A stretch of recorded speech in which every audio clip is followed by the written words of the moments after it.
ಪ್ರಿಯರೇ, ದಿನದ ಬದುಕಿಗೊಂದು ಕ್ರಿಸ್ತನ ಈ ದನಿ ನಮ್ಮೆಲ್ಲರಿಗೂ ಪ್ರೇರಣೆ ಆಗಲಿ. ಪೂಜಾ ವಿಧಿಯ ಸಾಧಾರಣ ಕಾಲದ 31ನೆಯ ವಾರ, ನವೆಂಬರ್ 4, 2025 ಮಂಗಳವಾರ. ಸಂತ ಲೂಕನು ಬರೆದ ಪವಿತ್ರ ಶುಭ ಸಂದೇಶದಿಂದ ವಾಚನ 14ನೇ ಅಧ್ಯಾಯ 15ರಿಂದ 24ರವರೆಗಿನ ವಚನಗಳು.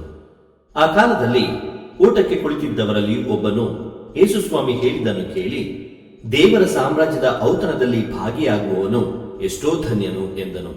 ಯೇಸು ಅವನಿಗೆ ಈ ಸಾಮತಿ ಹೇಳಿದರು. ಒಬ್ಬಾತ ಒಂದು ದೊಡ್ಡ ಔತಣವನ್ನೇ ಏರ್ಪಡಿಸಿ ಅನೇಕ ಜನರಿಗೆ ಆಹ್ವಾನವಿತ್ತ.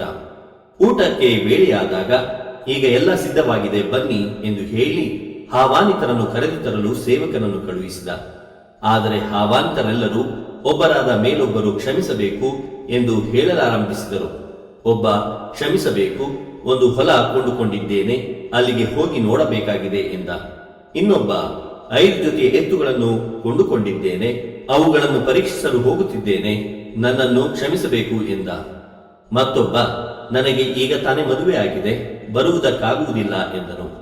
ಆ ಸೇವಕನು ಬಂದು ಯಜಮಾನನಿಗೆ ಹಾಗೆಯೇ ವರದಿ ಮಾಡಿದ. ಇದನ್ನು ಕೇಳಿ ಯಜಮಾನನಿಗೆ ರೋಷ ಬಂದಿತು. ಅವನು ಸೇವಕನಿಗೆ, ಪಟ್ಟಣದ ಹಾದಿ ಬೀದಿಗಳಿಗೂ ಸಂದು ಗೊಂದಲಗಳಿಗೂ ಹೋಗಿ ದರಿದ್ರರು, ಅಂಗವಿಕಲರು, ಕುಂಟರು, ಕುರುಡರು ಇಂಥವರನ್ನು ಕರೆದುಕೊಂಡು ಬಾ ಎಂದು ಆಜ್ಞೆ ಮಾಡಿದ. ಸೇವಕನು ಬಂದು, ಸ್ವಾಮಿ, ನಿಮ್ಮ ಆಜ್ಞೆಯಂತೆ ಮಾಡಿದಾಯಿತು, ಆದರೆ ಇನ್ನೂ ಸ್ಥಳವಿದೆ ಎಂದು ಹೇಳಿದ. ಅದಕ್ಕೆ ಯಜಮಾನ, ಹಾಗಾದರೆ ಹಳ್ಳಿ ಹಾದಿಗಳಿಗೂ ಎಲ್ಲೇ ಬೇಲಿಗಳವರೆಗೂ ಹೋಗಿ ಕಂಡವರನ್ನು ಒತ್ತಾಯ ಮಾಡಿ ಕರೆದುಕೊಂಡು ಬಾ, ನನ್ನ ಮನೆ ತುಂಬಿ ಹೋಗಲಿ. ಆದರೆ ಮೊದಲು ಆಹ್ವಾನಿತರಾದವರಲ್ಲಿ ಒಬ್ಬನೂ ನಾನು ಮಾಡಿಸಿದ ಅಡುಗೆಯ ರುಚಿ ನೋಡಬಾರದು ಎಂದು ಸ್ಪಷ್ಟಪಡಿಸಿದ. ಪ್ರಭುವಿನ ಶುಭ ಸಂದೇಶ. ಕ್ರಿಸ್ತರೇ ನಿಮಗೆ ಸ್ತುತಿ ಸಲ್ಲಲಿ. ಚಿಂತನೆ. ಸ್ವರ್ಗೀಯ ಔತಣಕ್ಕೆ ಉಚಿತವಾದ ಆಹ್ವಾನವಿದೆ, ಆದರೆ ಷರತ್ತುಗಳು ಅನ್ವಯಿಸುತ್ತದೆ. ಪ್ರಭು ಯೇಸು ಕ್ರಿಸ್ತರಲ್ಲಿ ಆತ್ಮೀಯರೇ, ಸ್ವರ್ಗೀಯ ಔತಣದಲ್ಲಿ ಪಾಲ್ಗೊಳ್ಳುವ ನಮ್ಮೆಲ್ಲರಿಗೆ ಆಹ್ವಾನವಿದೆ. ಅದು ಮಾತ್ರವಲ್ಲ, ದೇವರು ತಮ್ಮ ಔದಾರ್ಯದಿಂದ ನಮ್ಮನ್ನು ಕರೆಯುತ್ತಾರೆ. ಹಾಗೆ ಅವರು ಕರೆಯುವಾಗ ನಮಗೆ ಸ್ವಾತಂತ್ರ್ಯವನ್ನು ನೀಡುತ್ತಾರೆ. ನಮ್ಮ ಸಂಪೂರ್ಣ ಸಹಕಾರವಿಲ್ಲದೆ ದೇವರು ನಮ್ಮಲ್ಲಿ ಯಾವ ಬದಲಾವಣೆಯನ್ನು ತರುವುದಿಲ್ಲ. ಈ ಬದಲಾವಣೆಗೆ ನಾನು ಪೂರ್ಣ ಮನದಿಂದ ಒಪ್ಪಬೇಕು, ಒಪ್ಪಿ ಶ್ರಮಿಸಬೇಕು. ದೇವರು ನೀಡುವ ಔತಣದಲ್ಲಿ ನಾನು ಭಾಗಿಯಾಗಬೇಕಾದರೆ ಆ ಔತಣಕ್ಕೆ ತಕ್ಕ ಉಡುಗೆಗಳಾದ ಪ್ರೀತಿ, ಮಮತೆ, ಸಹನೆ, ಬಾಂಧವ್ಯ, ಅನುಕಂಪ, ಕ್ಷಮೆಯನ್ನು ಧರಿಸದೆ ಹೋದರೆ ನಾನು ಸ್ವರ್ಗೀಯ ಸನ್ನಿಧಾನದಿಂದ ದೂರ ಉಳಿಯುತ್ತೇನೆ. ಈ ಗುಣಗಳ ಬಗ್ಗೆ ಗಮನವಿರಿಸೋಣ.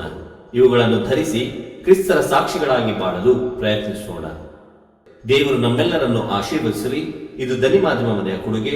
ಧ್ವನಿ ವಂದನೆಯ ಸ್ವಾಮಿ ಶ್ಯಾಮ್ ಕುಮಾರ್ ಜೆ, ಬೆಂಗಳೂರು ಮಹಾಧರ್ಮ ಕ್ಷೇತ್ರ. ಪ್ರಿಯರೇ, ಈ ಚಾನೆಲ್ ಅನ್ನು ಸಬ್ಸ್ಕ್ರೈಬ್ ಮಾಡಿ ಪ್ರತಿದಿನ ದೇವರ ವಾಕ್ಯವನ್ನು ಆಲಿಸುತ್ತಾ ಅದನ್ನು ಇತರರೊಂದಿಗೆ ಹಂಚಿಕೊಳ್ಳಲು ನಮಗೆ ನೆರವಾಗಿರಿ. ಧನ್ಯವಾದಗಳು.